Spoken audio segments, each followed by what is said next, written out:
बहुत पहले की बात है। एक गरीब इंसान अपने गरीबी से बहुत परेशान हो गया था।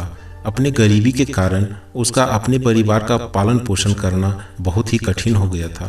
एक पत्नी और 2 बच्चों के भरण पोषण के बोझ ने उसके मन में उथल पुथल मचा दी थी। इसी उथल पुथल के चलते उसने घर छोड़कर भाग जाने का निर्णय लिया और एक रात वह चुपचाप अपना घर परिवार छोड़कर चला गया। वह रात में बिना किसी मंजिल को निर्धारित किए चला जा रहा था। जब वह एक नदी के किनारे पहुंचा तो उसने देखा वहां भगवान बुद्ध अपने शिष्य के साथ डेरा डाले हुए हैं। यह देख उसने निर्णय लिया कि वह सन्यासी हो जाएगा और भगवान बुद्ध का शिष्य बनकर उनके साथ ही विचरण करेगा। यह निर्णय लेकर वह भगवान बुद्ध के डेरे में जाकर उनके चरणों में गिर गया।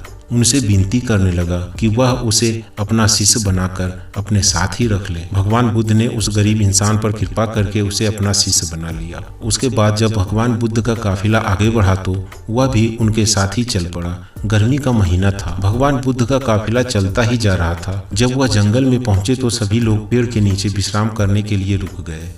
गर्मी के कारण भगवान बुद्ध को काफी जोरों से प्यास लगी थी। उन्होंने अपने शिष्य से कहा, यहाँ पास में सरोवर है, तुम जाकर वहां से पानी ले आओ।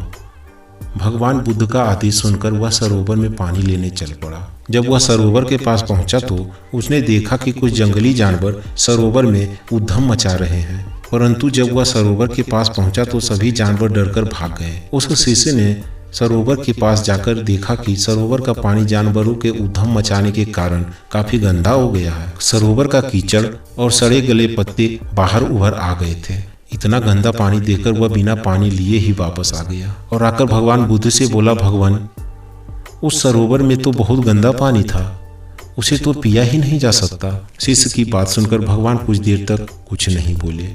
फिर उसने कहा, जाओ उसी सरोवर से पानी ले आओ। भगवान बुद्ध का आदेश सुनकर वह शिष्य पानी लेने चल पड़ा, परंतु मन में यही सोचता रहा कि भगवान बुद्ध इतने गंदे पानी को कैसे पिएंगे। जब वह शिष्य चलता हुआ सरोवर के पास पहुंचा तो यह देखकर हैरान हो जाता है कि सरोवर का पानी निर्मल और स्वच्छ हो गया है।